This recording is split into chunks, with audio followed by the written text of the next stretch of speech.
Hello my dear students, कैसे हैं आप लोग और कैसे चल रही है आपकी स्टडी। फाइनली अब आपका इंतजार खत्म हो चुका है। एनटीए ने आप लोगों के लिए एप्लीकेशन फॉर्म रिलीज कर दिया। बट प्लीज जल्दबाजी में आप कोई गलती मत कर बैठना।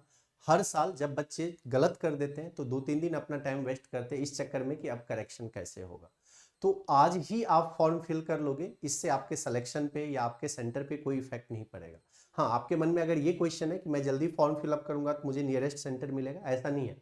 आप चाहे फॉर्म कभी भी फिल करो, आपको सेंटर वही अलॉट किया जाएगा। इतने ज्यादा नंबर ऑफ सेंटर्स होते हैं आजकल कि जो नियरेस्ट सेंटर होगा वही आपको मिलेगा। दूसरी बात है, अगर आप आजकल में फॉर्म फिल करते हो तो सर्वर मैक्सिमम क्रैश रहता है, क्योंकि बहुत सारे बच्चे क्लिक करते रहते हैं। तो आप सबमिट कुछ और करते हो और हो कुछ और जाता है। तो मैं आपको सजेस्ट करूंगा कि आज फॉर्म फिल मत करना। कई बार आप अपने साइड से गलती नहीं करते हो, बट एनटीए के वेबसाइट में प्रॉब्लम होने के कारण गलतियां हो जाती है और फिर आपको खामियाजा भुगतना पड़ता है।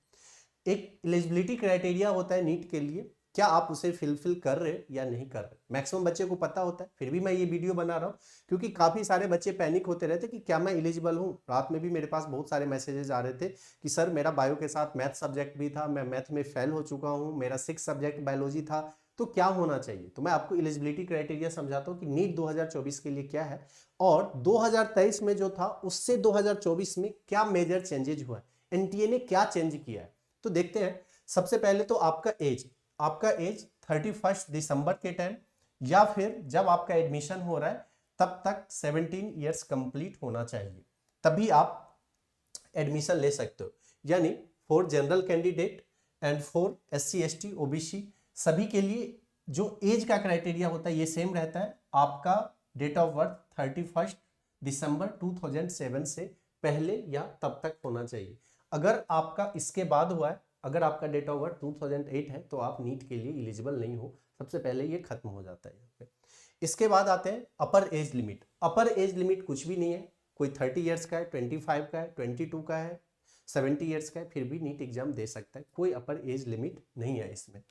थर्ड आते हैं यहाँ पे, अगर आप देखोगे मार्क्स के बेसिस पे, तो मार्क्स के बेसिस पे क्या है यहाँ पे। दूसरी बात है, यहाँ पे एक बहुत अच्छा दिया गया है कि students from Uttarakhand and JNK and Ladakh are eligible for 15% all India quota seats.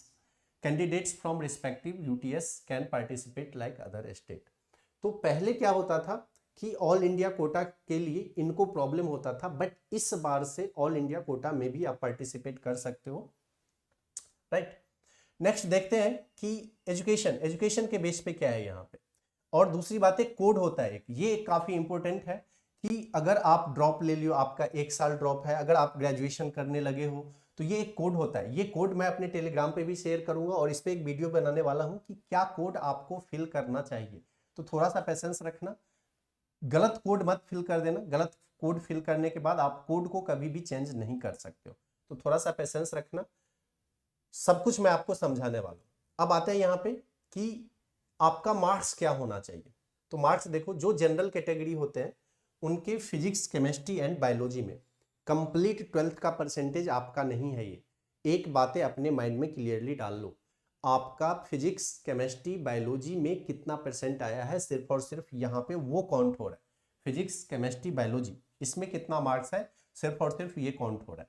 और जनरल के लिए कितना चाहिए, सॉरी इंग्लिश भी, physics chemistry biology and English, सिर्फ इसका मार्क्स काउंट हो रहा है।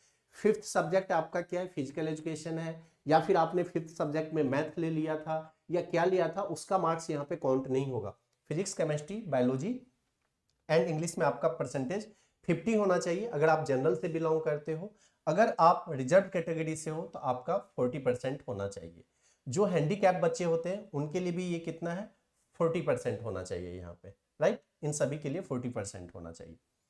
अब आते हैं यहाँ पे कि सर मेरा कोई और सब्जेक्ट था लेकिन मैंने बाद में बायोलॉजी सब्जेक्ट का एग्जाम दे दिया। जैसे फॉर एग्जांपल आपने एग्जाम दिया आज से 5 साल पहले, 5 साल पहले आपने फिजिक्स केमिस्ट्री इंग्लिश मैथमेटिक्स का एग्जाम दिया, आप 12th बोर्ड पास कर गए, बट अभी आप NIOS से एग्जाम देके बायोलॉजी सब्जेक्ट भी ले लिए, तो क्या आप एलिजिबल हो। यस, आप एलिजिबल हो, क्योंकि थोड़ी दिन पहले ही NTA का नोटिफिकेशन आया था, मैंने शेयर भी किया था आप लोगों के साथ कि अगर आप बाद में बायोलॉजी सब्जेक्ट या बायोटेक्नोलॉजी लेके कुछ करते हो तो भी आप एलिजिबल हो, और वो मार्क्स आपके 12th के साथ अब काउंट हो जाएगा। इंग्लिश फिजिक्स केमिस्ट्री ऑलरेडी था, वो बायोलॉजी या बायोटेक्नोलॉजी सब्जेक्ट अब आपके साथ काउंट होगा, राइट।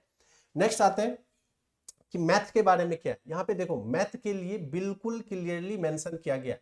मैथ के लिए अगर आप यहाँ पे देखोगे तो मैथ के लिए इन्होंने बिल्कुल क्लियरली मेंशन किया है।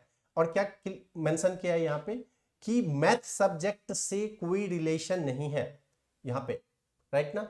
मैथ सब्जेक्ट से कोई भी इनको रिलेशन नहीं है, मैथ सब्जेक्ट से यहाँ पे कोई रिलेशन नहीं है।